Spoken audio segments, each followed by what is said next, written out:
اگلا سوال یہ کہ محرم الحرام کے اندر شریعت نے کون سے عمل مشروع قرار دیے ہیں؟ یہ بڑا اہم سوال ہے۔ ہم جتنے کام اس مہینے میں کرتے ہیں یا کرتا ہوا دیکھتے ہیں، ایک مسلمان ہونے کے ناطے ہم ذرا یہ سوچیں، کیا نبی کریم علیہ السلام نے یہ سکھلائے ہیں؟ وہ یقین جانے جب اس بات پر جاتے ہیں کہ ہمارے اول مربی، سب سے بڑے محسن، ہمیں دین سکھلانے والے، شریعت دینے والے، کامیابی کامرانی کا راستہ بتلانے والے محمد کریم علیہ السلام، جن کی ایک ایک ادا عظیم ہے، قیمتی ہے، انہوں نے ہمیں کیا دیا ہے؟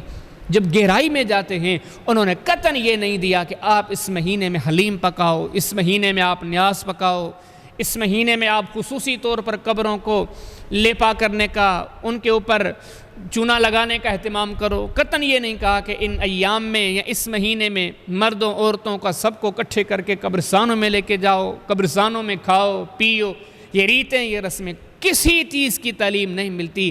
جب ہم اپنے سردار کی سیرت پڑھتے ہیں، صحیح احادیث پڑھتے ہیں، تو صرف یہ معلوم ہوتا ہے کہ محرم الحرام کے اندر زیادہ سے زیادہ روزے رکھے جائیں۔ مسلم شریف کے اندر آتا ہے، نبی کریم صلی اللہ علیہ وسلم نے فرمایا کہ افضل الصیام بعد رمضان شہر اللہ المحرم، روزوں کے سلسلے میں رمضان کے بعد سب سے بہترین مہینہ محرم الحرام کا ہے، اس میں روزے رکھو۔ پھر نبی کریم صلی اللہ علیہ وسلم اس مہینے میں بڑی پابندی کے ساتھ، جیسے مسلم شریف کے اندر آتا ہے، آپ 10 تاریخ کا روزہ رکھتے تھے، اور آپ یہ بھی فرمایا کرتے تھے کہ یہ 10 محرم الحرام کا روزہ اتنا عظیم ہے، اللہ سے اتنا خوش ہوتا ہے، یہ روزہ رکھو، اللہ آپ کے 1 سال کے گناہ معاف کر دے گا۔ پھر مزید یہ بھی ہے مسلم شریف کے اندر کہ نبی کریم علیہ السلام نے فرمایا، آپ نے فرمایا کہ اگلی سال اللہ نے چاہا تو میں اس کے ساتھ 9 تاریخ کا روزہ بھی رکھوں گا۔ تو اس مہینے میں زیادہ سے زیادہ روزے رکھے جائیں، خاص طور پر 10 محرم الحرام کے روزے کا اہتمام کیا جائے کہ ایک روزے سے سال کے گناہ معاف ہوتے ہیں۔